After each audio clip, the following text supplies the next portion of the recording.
But before we get to defense mechanisms, we're going to talk about a fake scenario. We're going to use Ozzie this time, like we always do. Anyway, Ozzie likes to talk trash. If someone puts him down or is annoying, he'll normally trash them. If the person talks back, then Ozzie will angrily talk back and get meaner. If it escalates to a fight, then Ozzie's fine with that.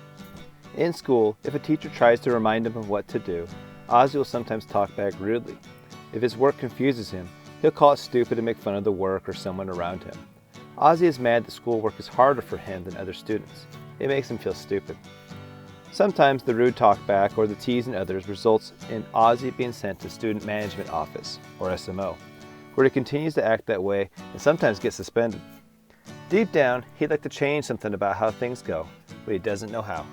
You're going to hear me use the word defense mechanisms a ton. First, we have to define defense mechanisms. They are actions we do when we feel challenged. So we're going to use the WhyTry curriculum's defense mechanisms visual metaphor to better understand Ozzie's scenario. We're going to be focusing on Ozzie, but it might help you to think as well about for yourself.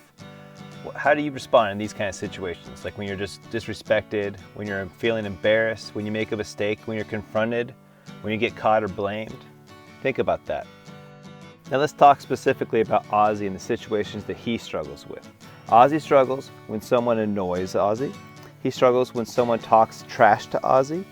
He struggles when a teacher reminds Ozzie of what to do, when the schoolwork is confusing, and when Ozzie gets in trouble or sent to student management. These are the situations he struggles with.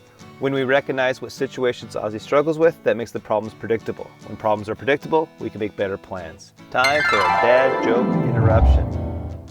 I was just looking up at my ceiling.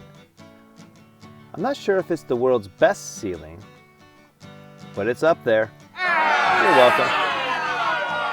We use this guy in a suit of armor to kind of help represent what we're doing with the defense mechanism.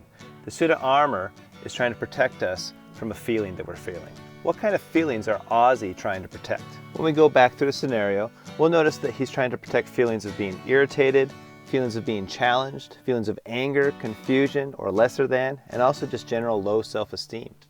So we can use the armor dude shield as an idea to try and categorize negative defense mechanisms and positive defense mechanisms. When we review Ozzie's scenario, we'll see that he's tallied up quite a few different negative defense mechanisms. So we got to figure out some ways to try and help him out.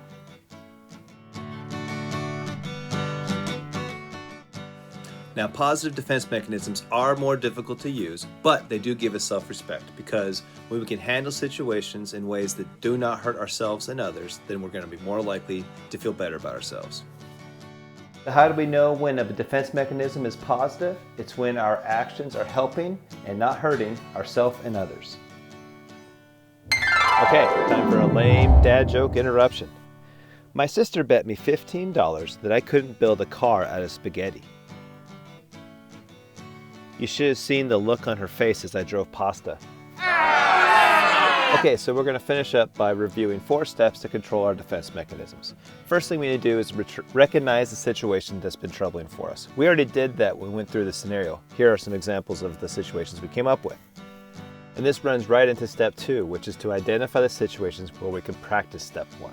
So let's review some of these different situations and ideas on what we can do to try and help ourselves with positive defense mechanisms. Okay, so let's just go down the list. So here are some strategies that we can use to help ourselves in the situation of when someone annoys Ozzie. So one would be to take a breath and then move on. One is to think like, is this person that's annoying me, is their opinion worth it? Another thing is to use some self-talk of thinking that I control the situation, not this blank, blank, blank. Or we could just talk out and say like, hey, you made a really good point, like, and use some sort of a joke. So like instead of like getting all negative and defensive about it, just saying like, hey, that's a funny joke, and just moving on. Or just to simply try and focus on something else. It's really difficult to be annoyed by something you're not paying attention to.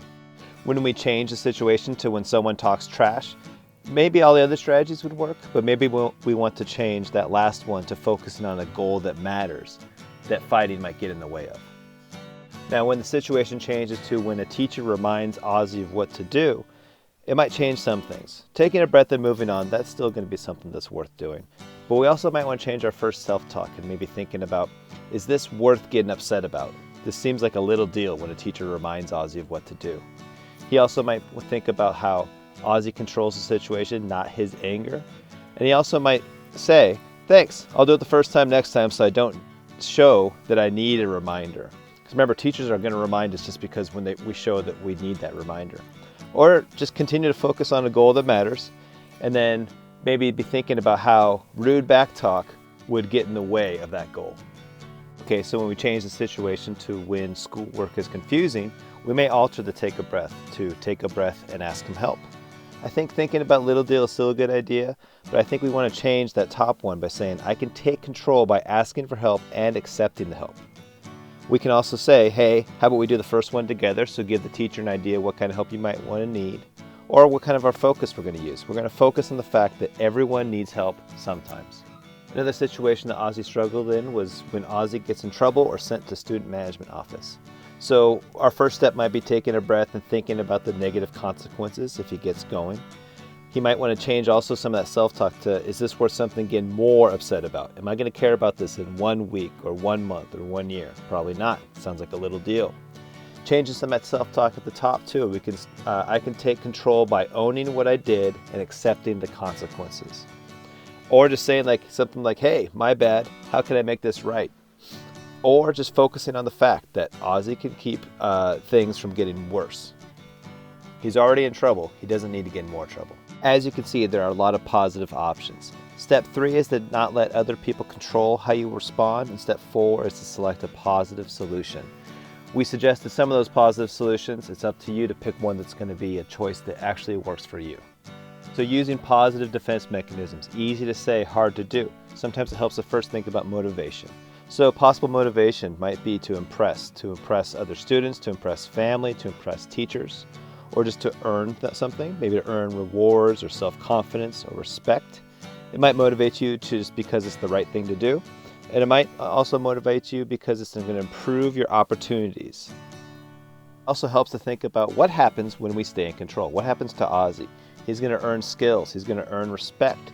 He's going to make other situations easier because he's built those skills. He's going to stay out of trouble. He's going to earn credits in school, which gets him closer to graduation. And others will notice, which is a very big positive thing. Well, that lesson took a lot longer than I thought it would. Thanks a lot for your time. Please send me an email at joshbrownbst@gmail.com if you have any questions or feedback. Have a great day.